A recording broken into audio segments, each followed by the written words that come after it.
Hi everyone, this is your host and welcome to our new series of videos for beginners. Today we are going to be talking about the most common mistakes that we see when people are first learning how to make bags. So let's jump in. The very first issue that we see is with cutting and measuring. The biggest mistake that we see here is not using any sort of pattern or template and just kind of eyeballing it and using measurements that aren't super precise. So when you're working with something like leather, which is our focus, it doesn't forgive you if you cut something wrong. You can't just eyeball something and expect it to turn out perfect. When you're working with leather, you want to make sure that you use a really sharp blade and a straight edge so that you have a nice clean cut, and it will help eliminate some of the waste that you could end up having if you were to eyeball it. So here I have a piece of leather and I used a ruler and a utility knife, which is a pretty standard thing that you would find around any craft room, to cut down this piece of leather into a little sample pieces here.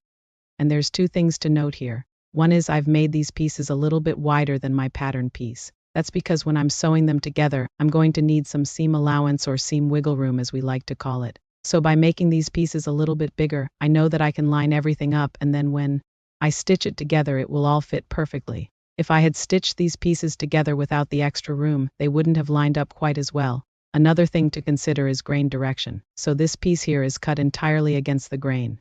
These lines here that run horizontally across this piece of leather, those are called the fibers or the grain. They will stretch if you're stretching them lengthwise, but if you were to pull them in this direction, they would snap. So you always want to be mindful of the grain direction and how it runs through your pattern pieces. If you have any questions about the grain direction on your pattern pieces, just take a look at the grain line indicator on your pattern. It'll show you the direction that the fibers run, and you want to make sure that the fiber runs parallel to the edge of your pattern piece. So the next mistake that we see is having a weak seam. This is actually a picture of a purse that came into our shop to be fixed, and as you can see here, this seam just completely split apart. So what happened here is there was no support in this seam. So as the bag was being used, the seam just split apart because there wasn't anything to keep it secure. The way that we fix this in our patterns is we use what's called a zipper seam, also known as a lapped seam. And basically what that is, you have one piece of material that goes over top of another. I have a piece of leather here and I folded it over, and I am just using a little bit of contact cement to hold it in place. This is the same concept as what we're doing in the pattern. And so what this does is, instead of just having two pieces of material sandwiched together, which is where you typically see a lot of seams failing, you're actually eliminating that step. So you don't have two pieces of material sandwiched together. You only have one piece of material that's folded over, and it's much stronger. In order to stitch this together, you are going to want to use a heavy-duty needle and thread, or you can even use some heavy-duty upholstery thread. We usually just use regular waxed linen thread. But you do want to use something strong because it is going to be holding a lot of weight. The next mistake that we see is with the hardware. Most people, when they are first starting out, are going to choose the cheapest hardware that they can find. And while this might seem like a great idea initially, you're going to end up regretting it. You are going to end up with a bag that is not as sturdy as you had hoped. And you are probably going to end up bringing it back to a professional to get it fixed. So what you want to do is invest in some quality hardware. That means zippers that are heavy duty, that are not going to break or come apart. It means rivets that are going to stay securely in place and not fall apart. It means snaps that are high quality and won't come undone in your hand. All of these little things add up to creating a bag that is going to last you for years. A couple of tips when you're choosing zippers. One is, do not go for nylon zippers. We have had so many customers bring in bags with nylon zippers, and the problem is the nylon and the leather just do not play nicely together. The teeth will snag and break off. They're not durable. The other thing that you want to make sure of is that you buy a zipper that is heavy enough for your project. You don't want to buy the thinnest, cheapest zipper out there, because it is not going to be supportive enough and it is probably going to break or jam.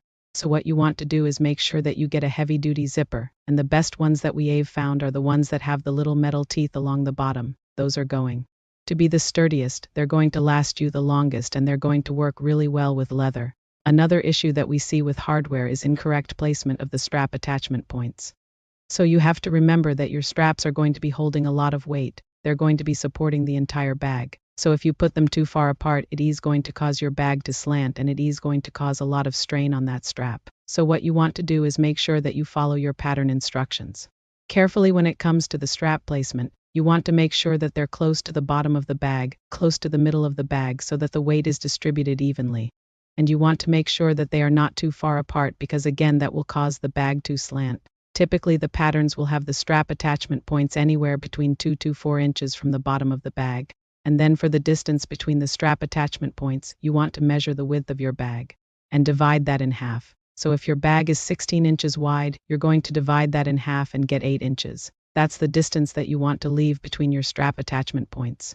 Of course, you can adjust this depending on your personal preference, but this is a good starting point. The next issue that we see is with stitching on the hardware. People will attach their straps or their buckles or their concos or whatever hardware they are using, and they'll just stitch right over top of the leather. This is a big no-no. What you want to do is actually put a piece of leather behind the hardware before you stitch it on. That way you're not going to have this big bulky area where the hardware meets the bag.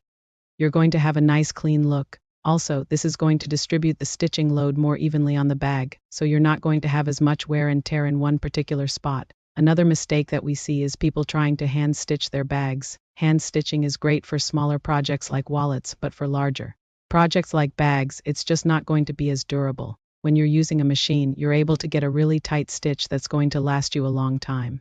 If you try to do that by hand, it is just not going to be as secure, and it is probably going to fail within a few months. So definitely save your hand stitching for smaller projects. Use the machine for your bags. The next mistake that we see is with finishing the edges of the bag. People will cut their bags out and then they'll stitch them together without taking the time to finish the edges. This is a huge mistake because the edges of the bag are going to be the most worn area, and if you don't finish them properly, they're probably going to start fraying within a few weeks. So what you want to do is take the time to finish your edges either by melting them, which is what we recommend for smooth edges, or by overcasting them, or by putting some grosgrain ribbon over top. There are lots of ways that you can finish the edges of your bags, but you need to do it, or else you are going to end up with a bag that has frays all over the edges and doesn't look very professional. So hopefully this helps, and remember that mistakes happen to all of us. Even professionals make mistakes sometimes. It just comes with the territory of working with your hands. Just do your best, enjoy the process, and don't worry if something doesn't turn out perfect. It's just a learning experience. Thank you all so much for watching, and I'll see you next time.